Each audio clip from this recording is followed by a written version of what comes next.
parti dans quelques secondes. Je mets mon écran et c'est parti.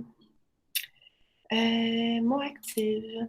Alors voilà. On y va pour notre 5e cours déjà de révision. Le plan de match de la journée. Donc, revoir les numéros de la révision partie A, partie B. Si nécessaire, bien, je vous en ai déjà parlé il y a 2 petites secondes. Je vous ai demandé si tout allait bien. Bonjour Liliane qui vient de s'ajouter à nous.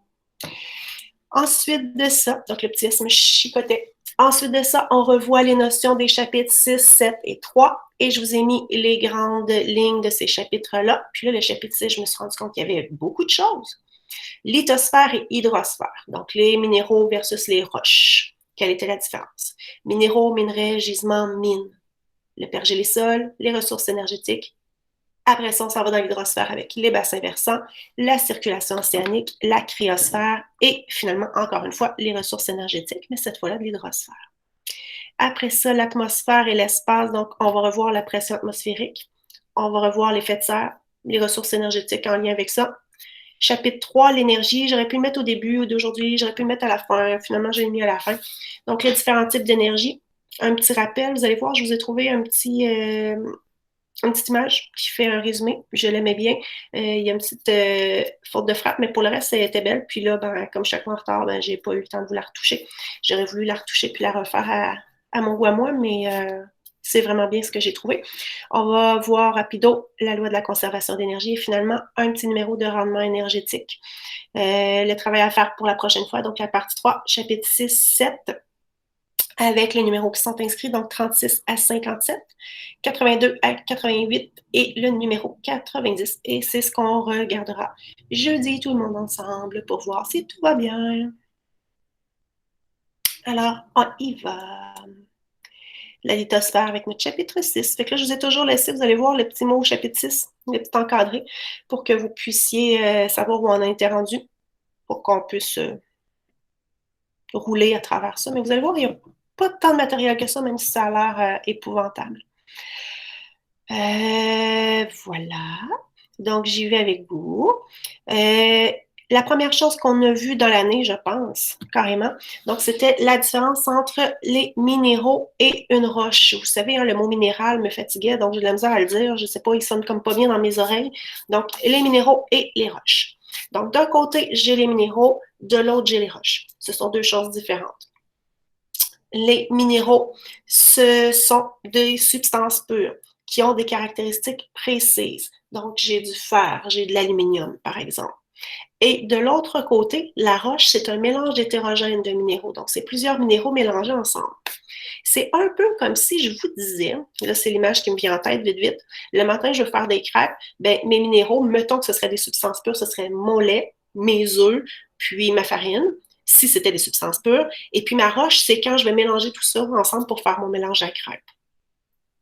Donc, quand j'ai un mélange de roches, pas de roches, pardon, de minéraux, je peux avoir de la bauxite. La bauxite, en fait, c'est, pour mes élèves de STE qui ont fait de la nomenclature, du trioxyde de dialuminium. Bref, ça, cette affaire-là, c'est la bauxite. Ça contient de l'aluminium et de l'oxygène. Donc, je vais pouvoir aller chercher ça dans la terre, qui est une roche, un minerai intéressant. Puis, je vais aller extraire par la suite l'aluminium de ça. Je vous ai fait ma fiche que je faisais toujours en classe. Je l'ai fait différemment. Donc, minéral ou minéraux au pluriel, minerais, gisement et mine. Quel était le lien entre ces termes-là? Donc, le minéral, c'est des substances pures. Je vous ai mis l'exemple de l'aluminium.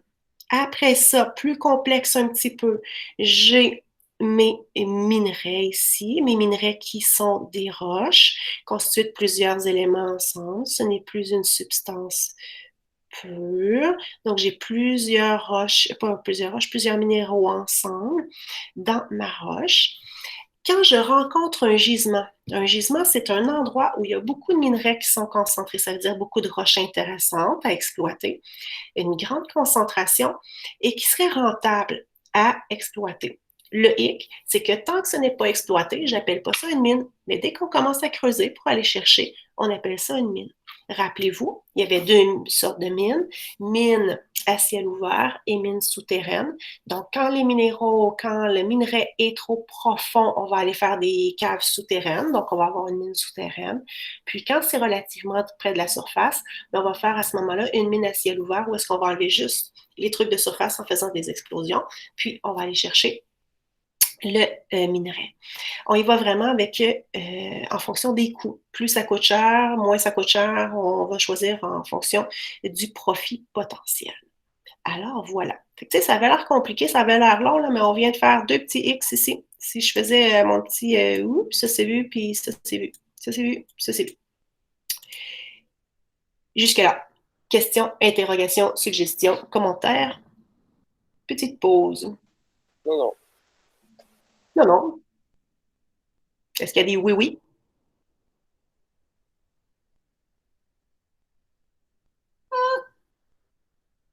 OK. Ou vous êtes trop gêné. C'est le pire. Je vous disais que je vais vous mettre toujours dans mon petit coin ici, ou peu importe où, mon petit résumé de mon chapitre. Qu'est-ce qu'on allait voir? Finalement, je trouve petit. Donc, on est rendu au pergélisol. Rappelez-vous du pergélisol. Alors, je vais barbouiller. Donc, pergélisol.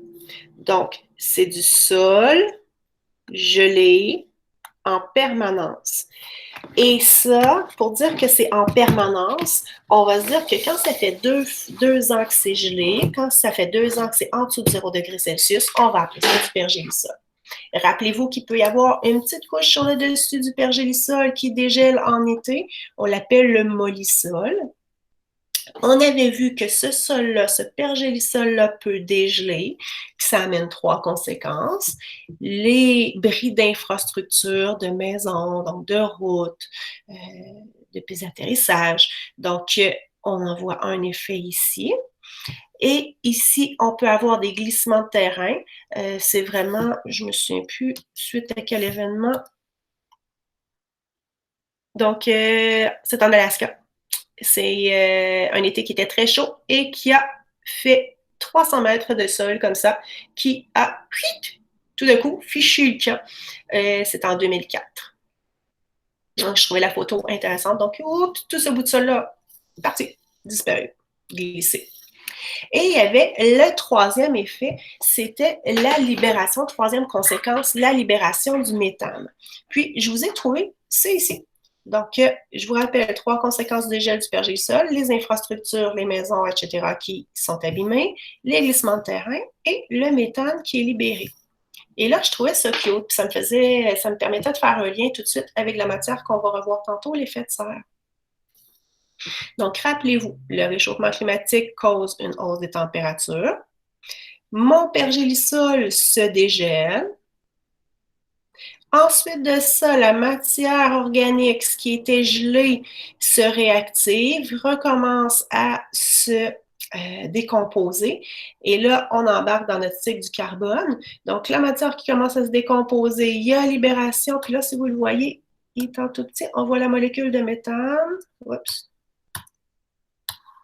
Il ne veut pas.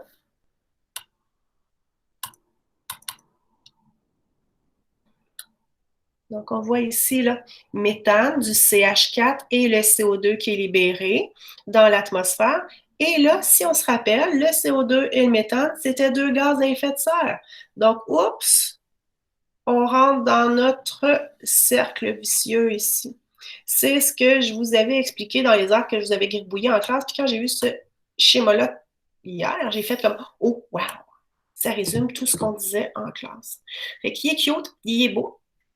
Puis on estime, regardez, c'est vraiment incroyable, qu'il y a à peu près 1700 milliards de tonnes de carbone qui est sous forme gelée dans le sol.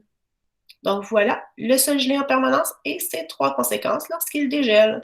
Fait qu'on en est déjà rendu aux ressources énergétiques. Ça, dans le fond, c'est à peu près 2-3 cours en début d'année qu'on a vu comme ça. Mes ressources énergétiques avec le sol. Ici, je vous ai mis quelqu'un, c'est un vendeur de charbon, carrément. Donc, on a le charbon qui était extrait sur des anciens sites où il y avait des marécages pour le charbon. Je peux même vous écrire charbon. Oh boy. Charbon. Ici. Ici, je voulais vous illustrer le pétrole et le gaz naturel. Le pétrole et le gaz naturel, c'est sur des lieux où il y avait des anciennes mers. Donc, c'est la matière qui s'est décomposée, qui, avec le temps, chaleur, pression, s'est transformée. Et ici, on a ce qu'on appelle un genre de colonne de distillation. Donc, on va faire réchauffer le tout et ce qui sort à 20 degrés Celsius, qui a une petite température d'ébullition, c'est notre butane, notre propane et selon la température, on va venir séparer ce qui constitue ce qu'on sort du sol. Donc, ici, c'est un derrick. Donc, ça permet d'aller chercher le pétrole qui est enfoui dans le sol. Et ici, je vous ai mis une céramique qui contient de l'uranium. Donc, ici, à l'œil, on ne le voit pas sur la céramique. Ça a l'air bien cute, bien beau. Sauf que quand on le met sous la lumière UV, la blacklight, donc on a l'uranium qui devient... J'hésite entre fluorescent ou phosphorescent. Donc, probablement plus fluorescent parce que phosphorescence vient avec le phosphore. Donc, ce sont mes ressources énergétiques. Avantages, désavantages. Tenez, je vous écoute. Qui est capable de me donner des avantages ou désavantages, inconvénients de l'uranium?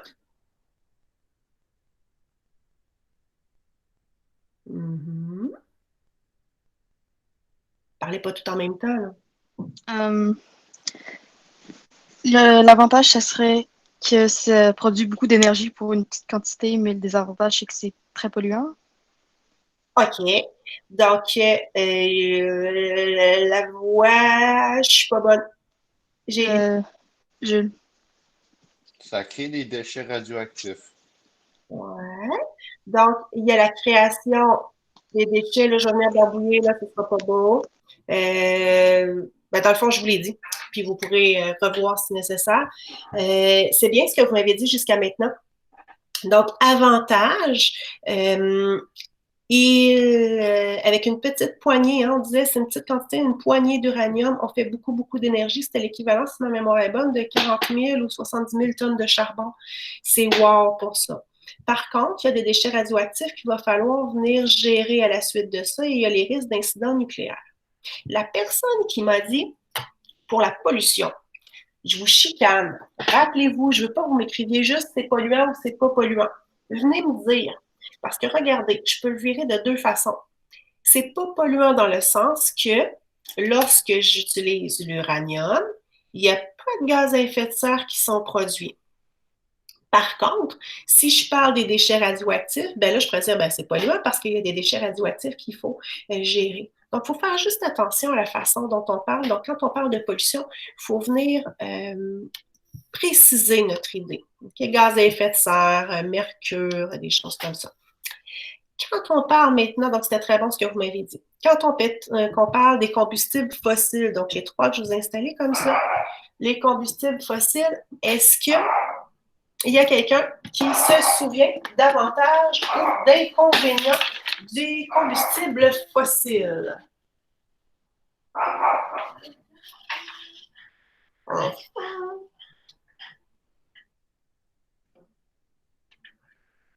J'ai personne! Avantages, désavantages. Annie se parle toute seule. Combustible fossile, quand ça brûle, qu'est-ce que ça produit?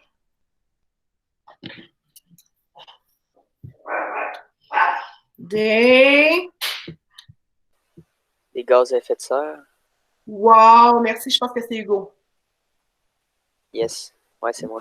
J'ai reconnu la voix, merci. Donc, j'ai des gaz à effet de serre pour le pétrole, le charbon et le gaz naturel qui sont produits. Donc, très polluant pour ça. Par contre, c'est des technologies qui ne sont pas trop coûteuses à utiliser. Le pétrole ne coûte pas si cher que ça, encore moins maintenant. Donc, ce sont des avantages et des inconvénients reliés à ces énergies-là. Si vous remarquez, ceux qui ont à côté d'eux un cahier de révision, il y a la géothermie. Je ne la mets pas ici, la géothermie. J'aurais pu très bien la mettre là, la géothermie, parce qu'on va chercher la chaleur dans le sol. Mais vous allez voir, je l'ai mise un petit peu plus loin parce que j'avais un beau dessin. Fait que je l'ai utilisé plus loin. Fait qu'on va la voir de toute façon aujourd'hui.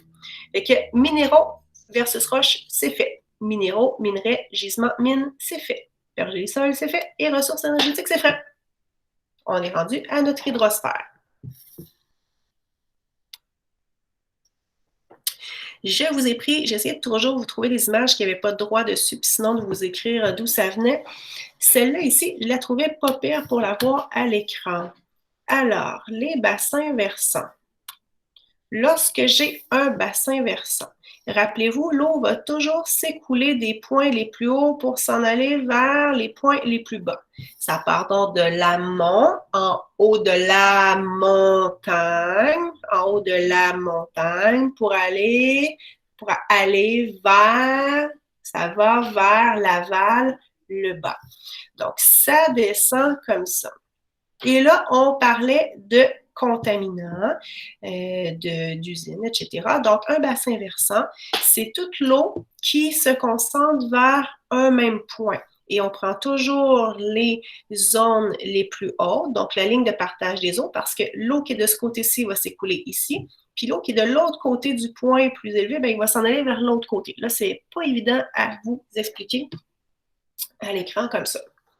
Si, par exemple, je mets une ville A ici, une ville B ici, hein, vous le savez, c'est mes classiques, ça. Une ville C ici, je vais vous les encercler pour les revoir parce qu'on ne les verra plus. Une ville D, tiens, je te la mets ici. Et tenez, la ville E.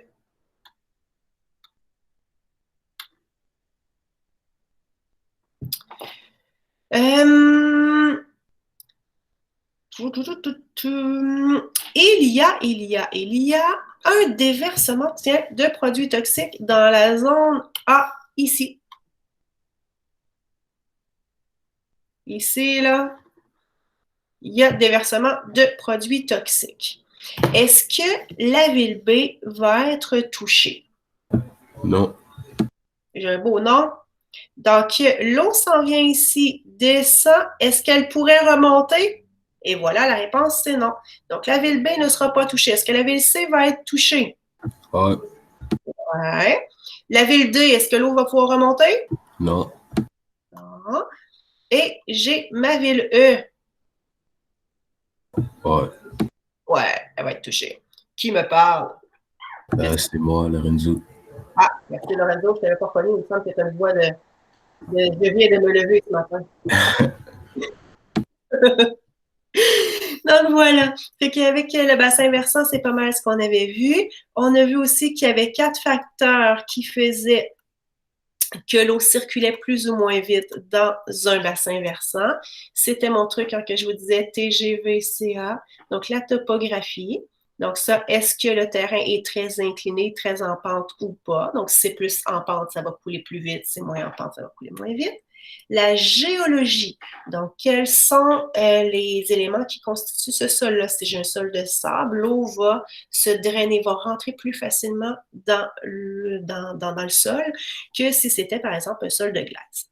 La végétation, plus j'ai de végétation, plus j'ai de racines, plus ça ralentit le cours d'eau.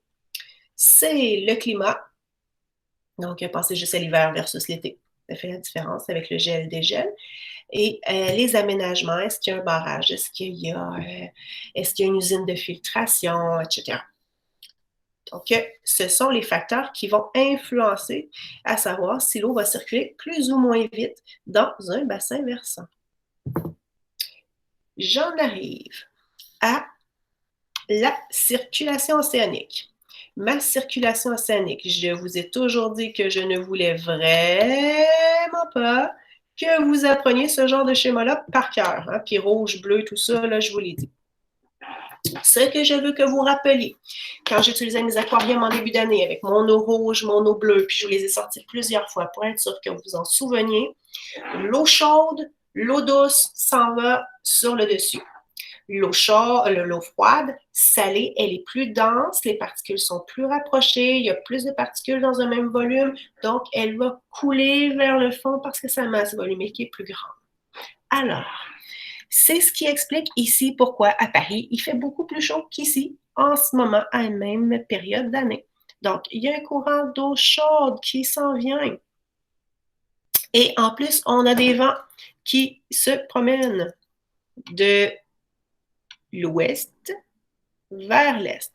Donc, ça pousse l'eau chaude, pas l'eau chaude, l'air chaud vers... excusez, mon cellulaire sonne. Donc, je vais l'enlever du chemin pour qu'il vous fasse vibrer puis vous l'entendiez. Donc, vous avez du vent qui vient pousser l'air qui est réchauffé par l'eau chaude. Et donc, c'est la raison pour laquelle à Paris, il va faire plus chaud, que ici, chez nous. Nous, l'eau se refroidit près des pôles et nous ramène de l'eau plus froide. Donc, on a un petit peu plus froid. C'est pour ça qu'en hiver, il va faire 2, 3, 4 à Paris, puis que chez nous, il va faire moins 20.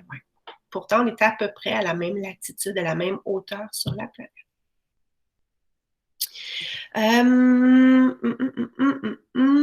Donc, on l'appelle le Gulf Stream, ce courant-là, dans notre secteur. À part ça, qu'est-ce que je pourrais vous dire là-dessus? Je pense qu'on y va comme ça. Donc, on est en résumé. Il y a deux types de courants, les courants de surface et les courants de profondeur. Les courants de surface, c'est les premiers 400 mètres à peu près, vont être influencés par les vents. Donc, ce sont les vents qui vont les faire déplacer, ces courants-là. Alors que les courants de profondeur, donc rendus en dessous de 400 mètres, les vents ont plus d'influence. Ça va vraiment être la température de l'eau et la salinité. Donc, c'est pour ça que je vous prenais votre eau rouge, votre eau bleue, salée, douce, pour que vous vous en souveniez, chaude, froide, pour que ça fasse vraiment une image dans votre tête. La boucle thermohaline, donc, la boucle thermohaline, c'est cette circulation-là, l'ensemble des courants de surface et de profondeur qui va venir permettre de répartir la chaleur sur la planète. Rappelez-vous, l'eau est plus chaude vers l'équateur parce que les rayons arrivent de façon perpendiculaire, donc ça réchauffe davantage l'eau. Et au pôle, ben, c'est plus froid. Si cette eau-là, tout d'un coup, je pouvais claquer des doigts et arrêter ça, mais il ferait beaucoup plus chaud à l'équateur et beaucoup plus froid au pôle. Donc, la boucle de circulation thermohaline permet de répartir la chaleur sur la planète. Et donc, la fonte de la cryosphère qu'on va voir dans quelques secondes, elle ralentit cette boucle thermohaline-là. Donc, cette circulation d'eau-là. La cryosphère, justement, on avait deux éléments d'eau gelée sur la planète. Donc, cryosphère veut dire eau gelée sur la planète. Donc, l'eau gelée, c'était soit les glaciers ou la banquise. Les glaciers se retrouvent sur la terre ferme. C'est de la neige qui s'est entassée avec les années et qui s'est transformée en glace qui est là. C'est donc de l'eau qui est douce, qui est là. La banquise, c'est de l'eau qui a gelé en surface de l'océan. Rappelez-vous, cette eau-là, elle est beaucoup moins salée que la mer. Parce que lorsque ça s'est formé, il y a un phénomène qui fait que le sel retourne dans l'eau plutôt que de rester dans la banquise. Donc, c'est l'eau qui s'est gelée, c'est moins salé que la mer. Là, il y avait deux choses qu'il fallait voir. Quand ce glacier va fondre, ça va baisser.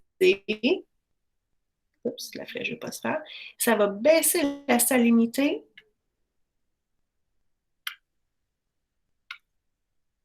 Et mon Dieu Seigneur, ça va baisser la salinité de la mer parce que je rajoute de l'eau douce.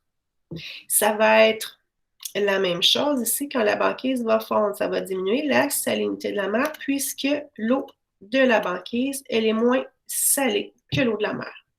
Et là, la question toujours la plus embêtante, la question suivante, lequel ou lesquels font monter le niveau de la mer? C'est le fond.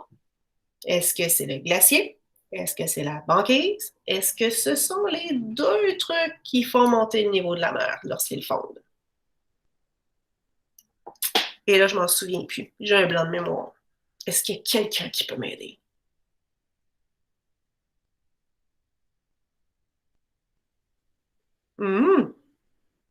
Non. Glacier. Glacier. Piou, j'ai des voix. Je me parle plus toute seule.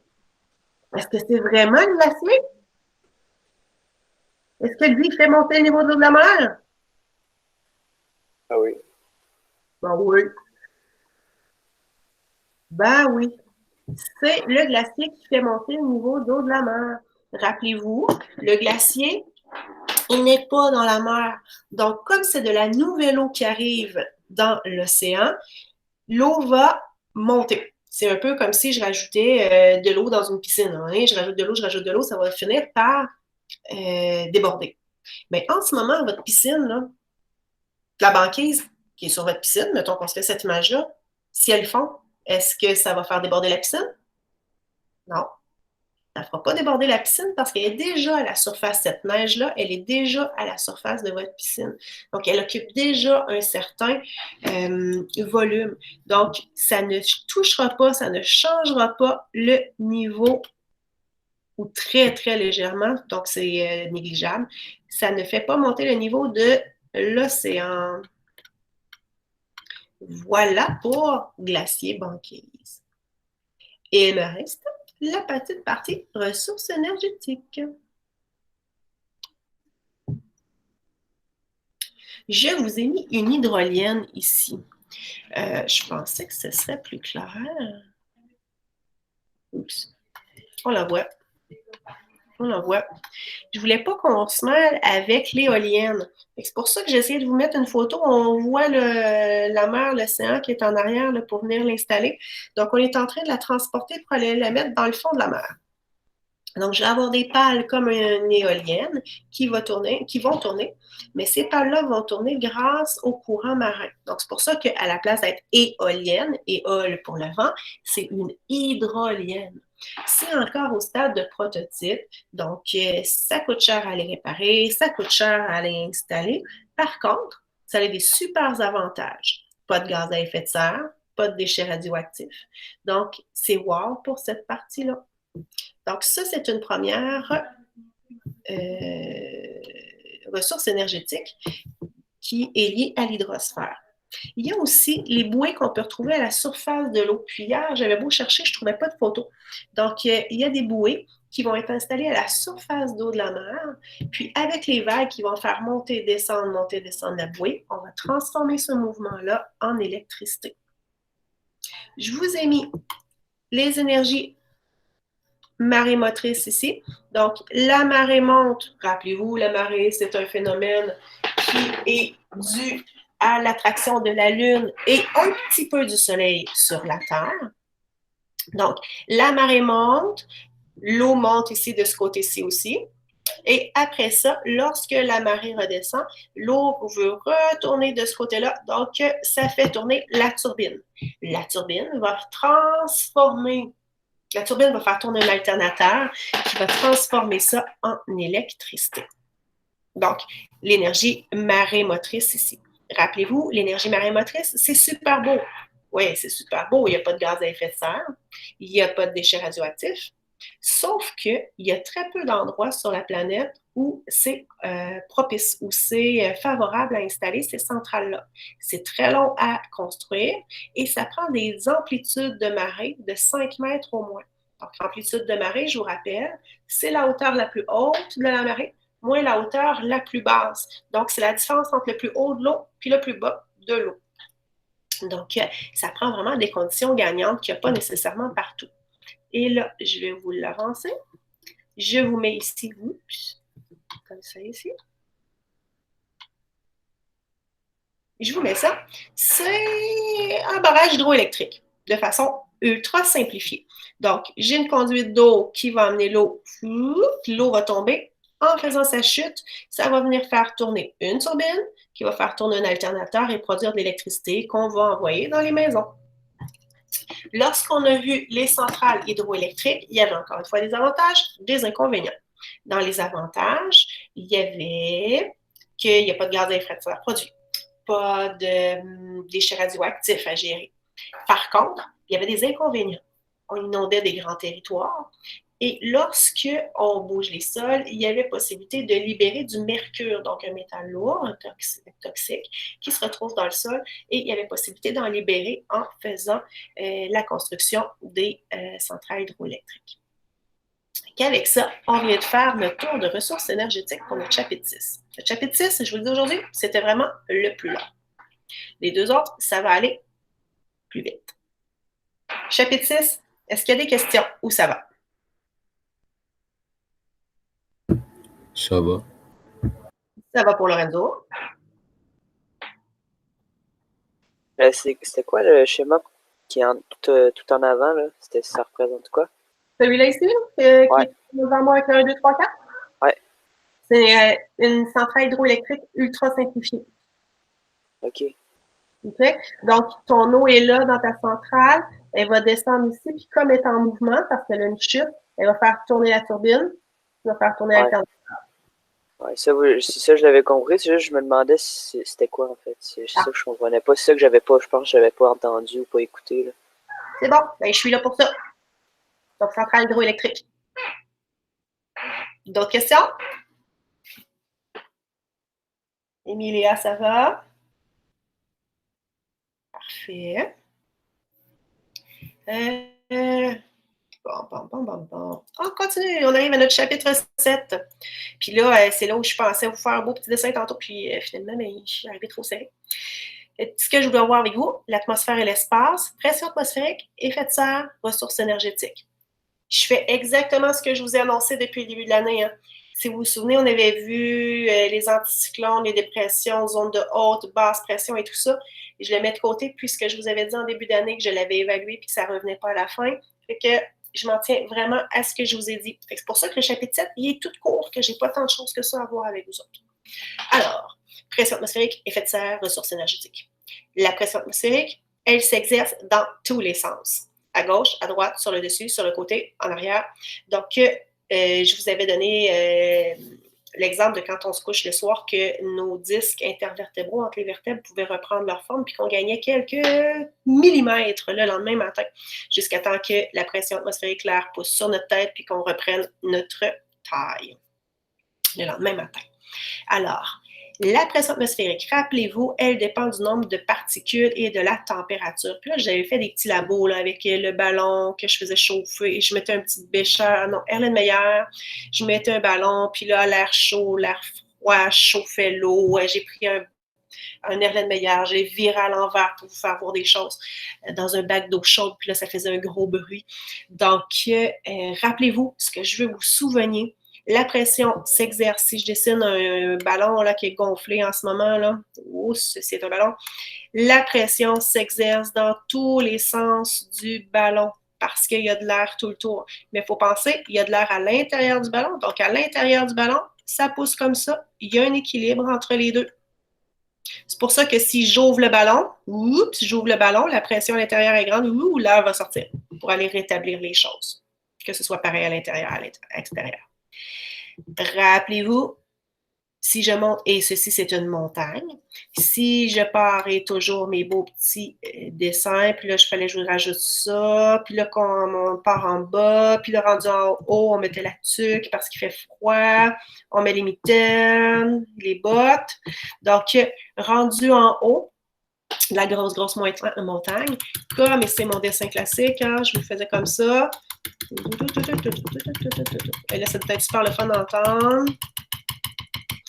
Comme il y a moins de particules d'air sur la tête de ce bonhomme-là quand il est arrivé en altitude, et les particules d'air sont plus rares aussi parce qu'il y a moins d'attraction terrestre, mais la pression atmosphérique, elle est plus petite en altitude.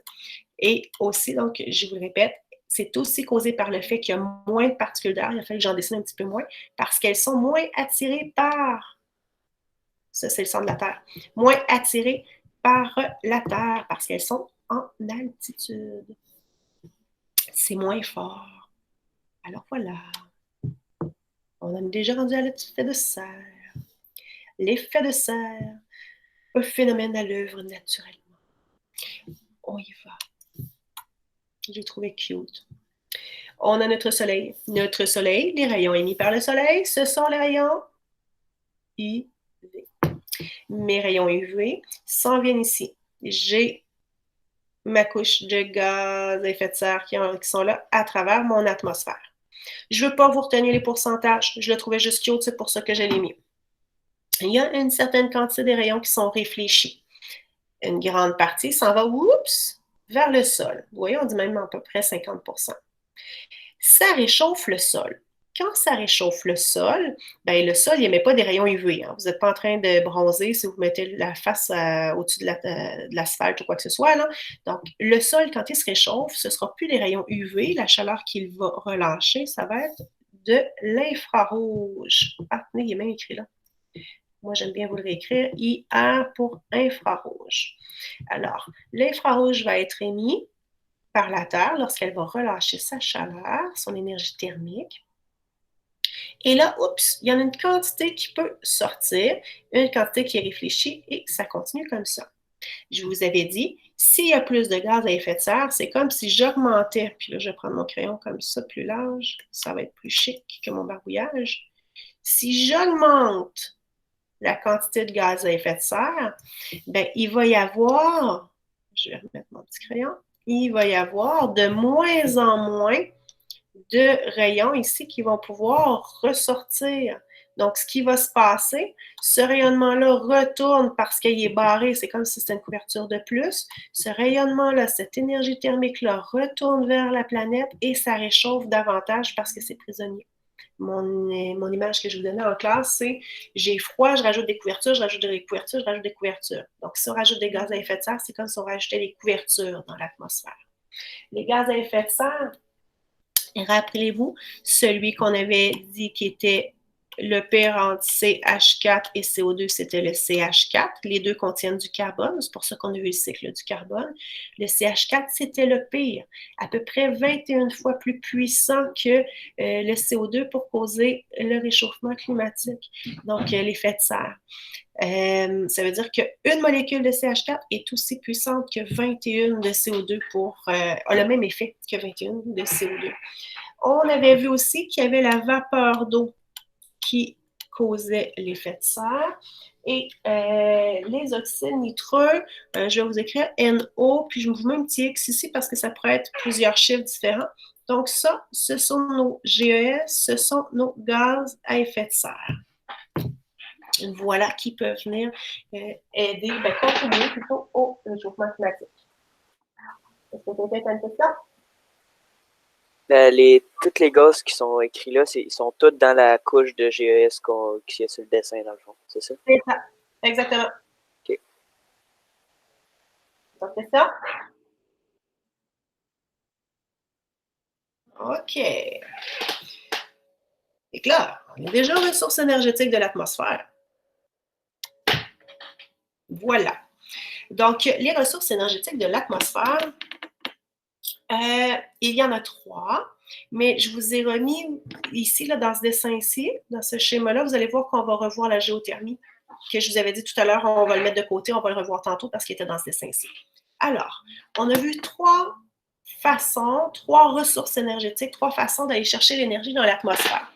On a vu les cellules photovoltaïques, on a vu le chauffage passif et les capteurs solaires. Alors, il faut faire bien comme il faut la distinction. Les cellules photovoltaïques, c'est ce qu'on appelle trop facilement les panneaux solaires. Ce sont des panneaux à l'intérieur desquels on va avoir des atomes de silicium et ces atomes-là, lorsqu'ils sont frappés par des rayons du soleil, ils vont transformer l'énergie lumineuse, photo pour lumière, ils vont transformer l'énergie lumineuse en électricité. Et là, je vais pouvoir brancher à ce panneau-là, par exemple, mon chargeur de cellulaire pour pouvoir recharger. Donc ça, c'est la cellule photovoltaïque. La cellule photovoltaïque, c'est une technologie qui est relativement nouvelle, qui coûte cher. Par contre, elle est super avantageuse dans le sens où je peux l'utiliser n'importe où. Donc, si je veux installer un gros système de climatisation dans le désert, je pourrais utiliser des cellules photovoltaïques. Par contre, un de ces gros désavantages, s'il y a des nuages, ça ne fonctionne plus. Donc, c'est imprévisible. Contrairement à tantôt, quand on parlait des centrales marémotrices, les centrales marémotrices qui utilisent les marées, comme on a un calendrier de marée, celle-là, c'est prévisible, prédictible. Tandis que les cellules photovoltaïques, est-ce qu'il va faire clair, pas clair, mais soleil ou pas soleil, on ne peut pas le savoir. Le chauffage passif. Donc, le chauffage passif, c'est ce qui est illustré ici sur mon image. Donc, on va utiliser des couleurs plus spécifiques pour faire le bâtiment. On va mettre des grandes vitrines du côté où est-ce que le soleil va passer une grande partie de sa journée. On pourrait mettre des panneaux solaires, si on les a mis ici, qui permettent de venir chercher l'énergie solaire et la transformer en électricité. Puis ici, on a installé la géothermie. Donc la géothermie, rappelez-vous, on va à l'intérieur, sous le sol, chercher la chaleur. Donc il y a un liquide, il y a un fluide qui va se promener ici, qui va aller se réchauffer et qui va revenir. Ça prenait un système de récupération de chaleur, thermopompe, des choses comme ça pour venir compléter le système. Mais c'était un truc qui était intéressant. La géothermie, avantage, inconvénient. Le plus gros des inconvénients, c'est que ça coûte cher à installer. Par contre, la géothermie, quand c'est installé, par la suite, ça coûte beaucoup, beaucoup, beaucoup moins cher. Mais je vous avais dit, on avait regardé un peu, ça prenait comme une vingtaine d'années avant que ce soit rentable pour réinstaller ça sur une maison. La géothermie, ça utilise une énergie qui est renouvelable. C'est vrai, depuis tantôt, j'ai oublié de vous dire ça, j'ai mis un peu plus loin, mais la géothermie, c'est une énergie qui est renouvelable, donc qui est toujours là dans le sol. À part ça, qu'est-ce que je pourrais vous dire pour la géothermie, énergie renouvelable? Pas de gaz à effet de serre, pas de déchets radioactifs. Donc, ça, c'est mon chauffage passif, c'est le fait d'installer ma maison avec certaines caractéristiques pour venir récupérer la chaleur du soleil. Et finalement, les capteurs solaires. Je vous en ai mis là. On va les utiliser bientôt avec la piscine. Donc ici, je suis en train de faire une pub pour Solis Power que je ne connais pas du tout. Donc ici, ce qui se passe, il y a un fluide qui entre, il va circuler dans les tubes qui sont là, qui sont de couleur foncée. Ça va permettre à ce fluide-là, j'imagine, de l'eau, qui va pouvoir venir circuler ici et se réchauffer. Lorsqu'elle a fini de circuler, elle ressort, probablement par le tuyau qui est là, et c'est de l'eau chaude. On va pouvoir venir l'utiliser. Je vous avais dit aussi que dans le sud, on peut voir des gros réservoirs noirs sur les toitures qui vont être remplis d'eau, puis qui vont se réchauffer au contact du soleil toute la journée, puis ça va être le réservoir d'eau chaude de la maison à ce moment-là. Donc, voilà pour cette partie-là jusqu'à maintenant. Donc, on est venu voir atmosphère, pression atmosphérique, effet de serre, ressources énergétiques. Donc, le chapitre 7, quand j'enlève toute la partie cyclone, anticyclone, anticyclone, dépression, la circulation de l'atmosphère, de l'air, ça fait beaucoup de choses qu'on enlève. C'est pour ça que le chapitre 7 est aussi rapide que ça à faire aujourd'hui. Chapitre 7. Est-ce qu'il y a des questions? Est-ce que ça va?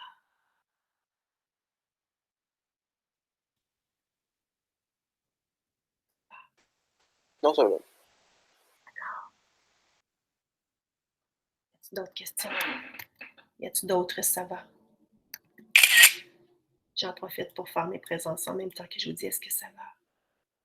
Ça vous fait une pause intellectuelle un petit peu, parce que l'on en a fait beaucoup, beaucoup, beaucoup de cours.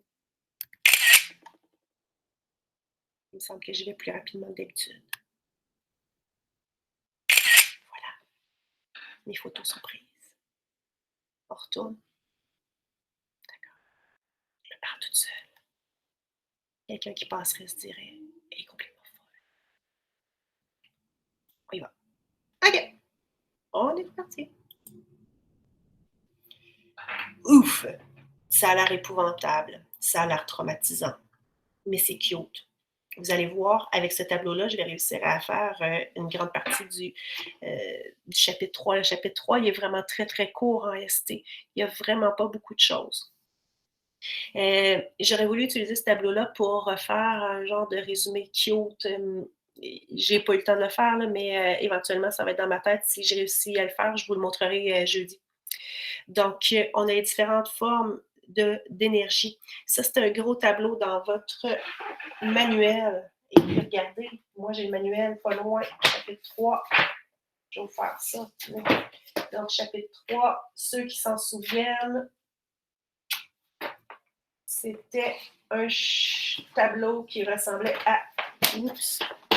Je vais vous mettre mon écran. Qui ressemblait à...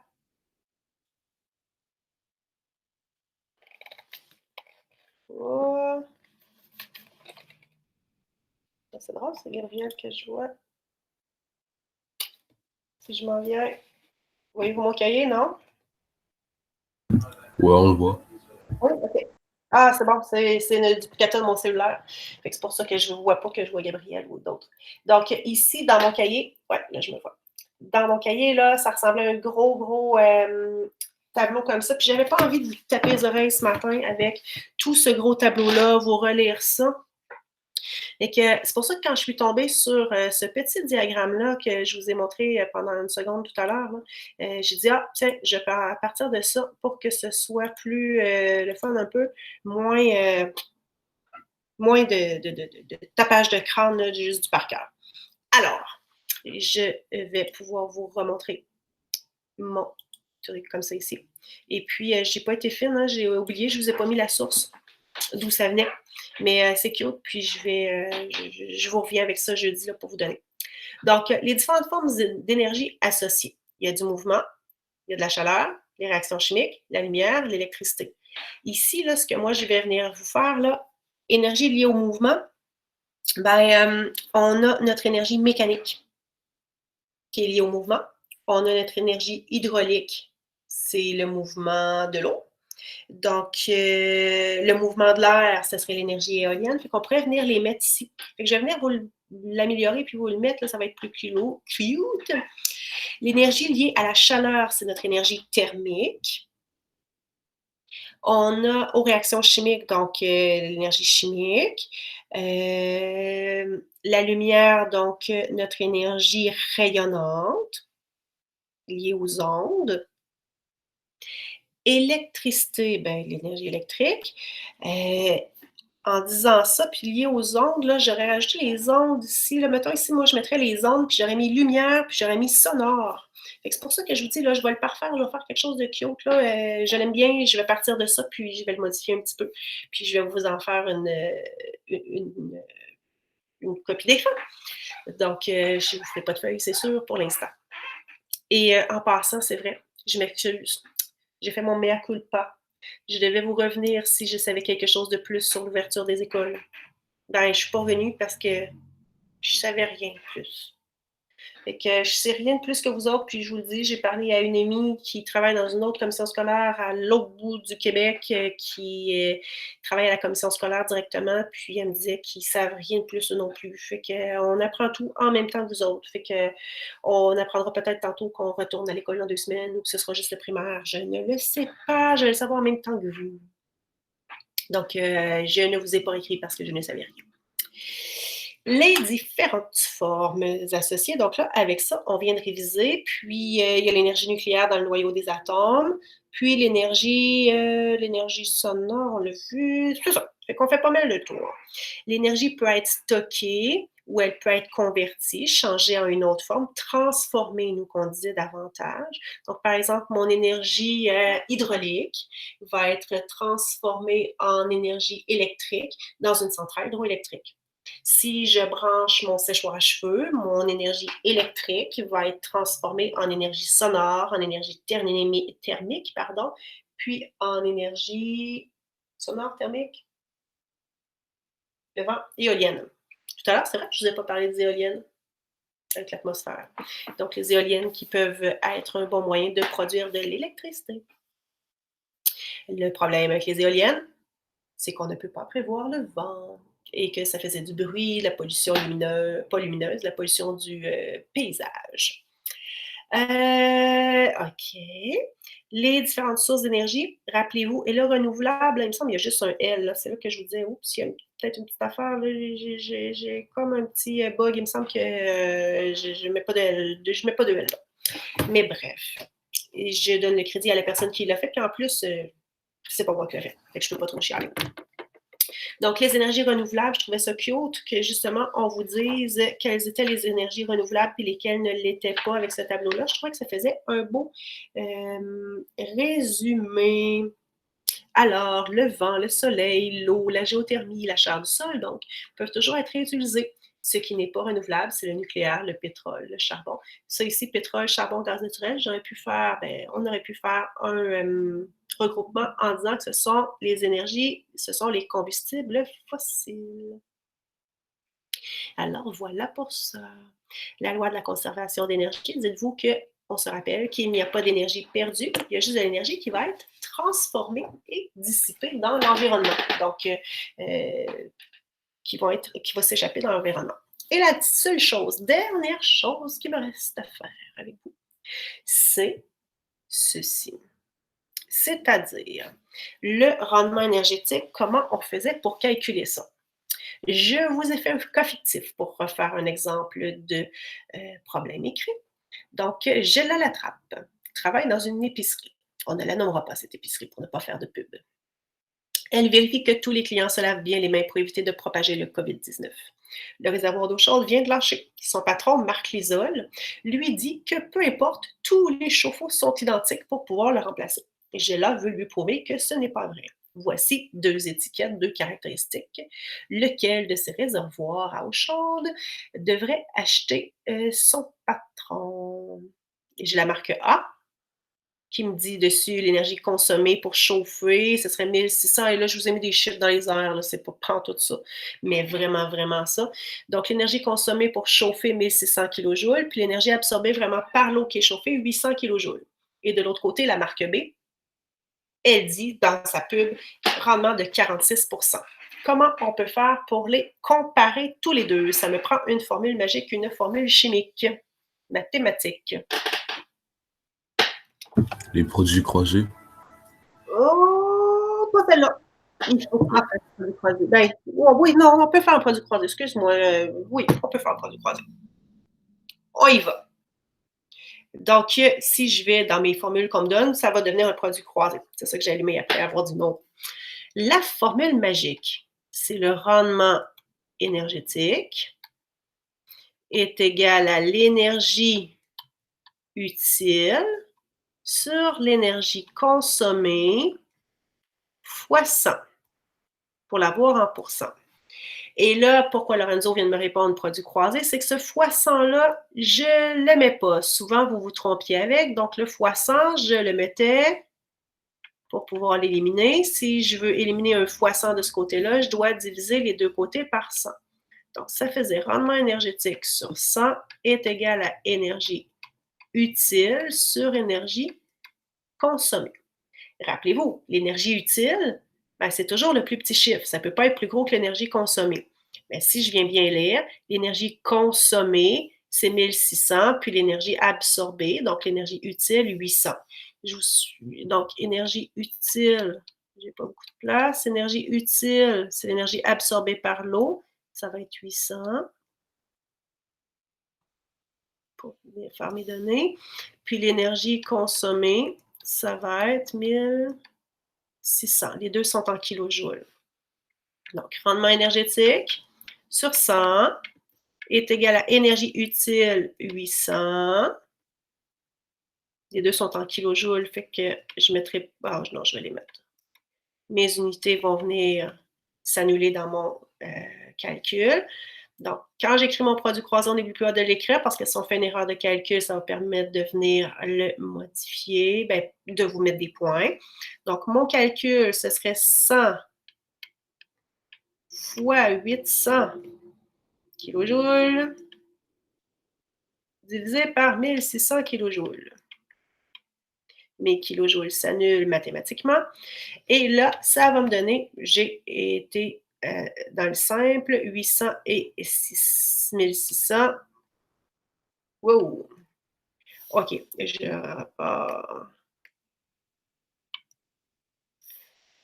Ça va donc me donner un rendement de 50%. Est-ce que c'est vrai qu'ils sont pareils, ces deux chauffe-eau-là? Non. Non, donc on achèterait le A, parce qu'on veut avoir le meilleur rendement possible pour perdre le moins d'énergie possible. Alors voilà, c'est le résumé de la semaine. Avec ça, on a fait le tour des chapitres 6, 7 et notre chapitre 3. Vraiment les notions que je vous avais dit à l'examen qui pouvaient se retrouver à l'examen. Ça fait le tour. J'ai oublié de vous le remettre à l'écran, mais je vous l'avais mis au début. Donc, il y a les numéros de révision qui vont avec ça. C'est à peu près... C'est dans quoi les numéros de révision? Hein? c'est le document que j'ai envoyé par courriel. OK, good. Je sais pas si ma mère me l'a envoyé, mais je vais regarder. OK. Donc, c'est le document de révision que j'ai envoyé par courriel. Je vous ai renvoyé le corrigé de cette révision-là avec l'heure du rendez-vous d'aujourd'hui. Puis je l'ai mis dans le titre du courriel là, et corriger de la révision, quelque chose comme ça, pour être sûr que vous ayez toutes les infos. Fait que ça ferait le tour pour aujourd'hui, à moins que vous ayez des questions, des interrogations, des suggestions, des commentaires ou des interrogations. Mais là, ça veut dire que c'est pas dans le document où qu'on faisait des exercices, là? C'est le document où je faisais les exercices là, les 2 autres fois. Là. OK, fait que c'est le même. Oui, c'est le même document de révision que j'ai envoyé par courriel. OK, c'est bon. Bon. Merci. Ouais. Juliette, toi, pour qui c'était la première fois, est-ce que tu t'es retrouvée un peu? Ouais. Oui, c'est bon. Ouais. OK. Fait que si on se dit jeudi, ça a-tu du bon sens? Ouais. À quelle heure? Super, je travaille pas. Tu travailles? Les 2 dernières fois, je travaillais. Ah, OK. Si je mets ça le vendredi, c'est varié pour ceux qui travaillent. Le vendredi, tu travailles? Moi, je travaille ça pourrait vendredi. Ah, il y a toujours quelque chose! On va faire ça la nuit. Jeudi, ça Mercredi, serait mieux. jamais. Je pense qu'on va continuer le jeudi. Puis comme d'habitude, je l'enregistre, je vous envoie le lien, puis vous allez pouvoir voir ma corriger en ligne à ce moment-là. Okay. Puis, s'il y a quelque chose, si vous avez des questions, ceux qui n'ont pas pu y assister, vous m'envoyez ça par courriel, puis je vous réponds. On y va comme ça? Ouais. C'est bon. Ouais. Et sur ça, on se dit à jeudi. Je vous envoie le lien, comme d'habitude, par courriel tout à l'heure dans la journée. Parfait. C'est bon? Ouais. Fait que soyez sages, reposez-vous bien. C'est bon. Bonne journée, madame. Bonne journée, Bonne journée. Salut! Bye. Bonne journée.